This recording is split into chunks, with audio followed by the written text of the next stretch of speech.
ప్రపంచ ప్రసిద్ధ కోహినూర్ వజ్రాన్ని భారత్కు తీసుకొచ్చే అంశంపై కేంద్ర మంత్రులు సమాలోచనలు చేశారు.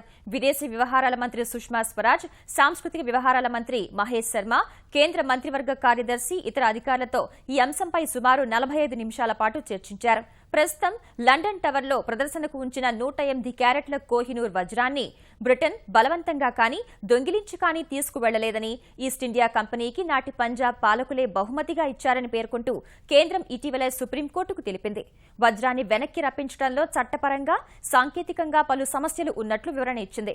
అయినప్పటికీ స్వాతంత్రానంతరం బ్రిటన్కు తరలిన అత్యంత ఖరీదైన 14వ శతాబ్దం నాటి కోహినూర్ వజ్రాన్ని శాశ్వతంగా భారత్ తీసుకొచ్చే ప్రయత్నాలు కొనసాగిస్తున్నట్లు ప్రకటించింది. ఈ అంశంపై బ్రిటన్ సర్కార్తో సంప్రదింపులు జరుపుతున్నట్లు కేంద్రం చెప్పిన నేపథ్యంలో మంత్రుల భేటీకి ప్రాధాన్యం ఏర్పడింది. 2010లో భారత పర్యటనలో బ్రిటన్ ప్రధాని డేవిడ్ క్యామరూన్ కోహినూర్ వజ్రాన్ని భారత్కు తిరిగి ఇస్తామని హామీ ఇచ్చినా హామీ నెరవేరలేదు.